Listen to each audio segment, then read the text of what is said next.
It's almost a carbon copy with just a word change or line or two added or subtracted. Like Frankie, Hildabrandt admits to torture, like forcing a child to stand outside in the direct sun until their skin sloughed off from sunburn, and trying to indoctrinate these children into believing they were evil and that they deserved this abuse. Count 1, aggravated child abuse, a second-degree felony.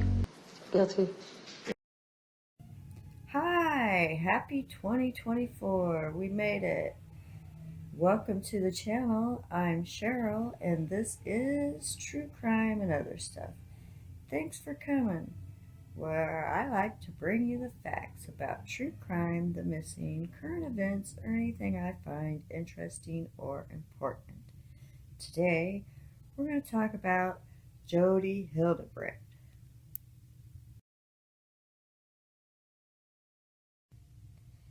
Hildabrandt pled guilty to 4 out of 6 counts of second-degree felony aggravated child abuse, according to the court documents, signed by Hildabrandt on December 23rd. The victims in question are 2 of Ruby Frankie's children. Okay, here's some information I found about Jodi Hildabrandt. Jodi Hildabrandt, 55, is a life coach and author who created Connections Classroom. Connections Classroom offers counseling courses. Its curriculum is strongly based on her 5 years of experience working at Creek Lodge, a drug rehabilitation center that focuses on treating addiction. When it comes to the 9-year-old daughter of Frankie, Hildabrandt admits to specific abuse only she committed, saying that multiple times she physically forced or coerced the young girl into jumping into cactus. Her statement doesn't, though, include some specific kicking and near drowning of her son that Frankie admitted to. Aside from that, they are about 99% the same, with only slight differences in the statements. As you see here, quote, the defendant's actions involved the physical torture of RF. In fact, the paragraph is word for word identical. Also, quote, he was punished when he secretly consumed water.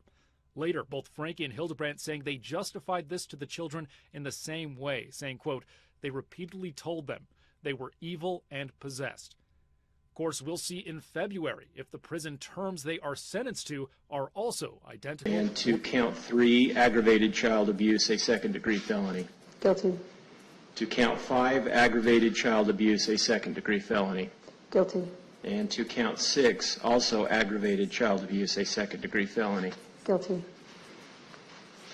The court finds that there is a sufficient factual basis. The court, in addition, finds that Ms. Hildabrandt's pleas are made knowingly and voluntarily. The court, therefore, accepts and enters those pleas, dismisses the remaining 2 counts. We are anticipating a PSI, although part of the plea agreement appears to be that Ms. Hildabrandt will not contest a prison sentence. Correct. Is that right? That is correct. I've been handed a written document, a plea agreement with your signature on it. Did you sign that document? Yes.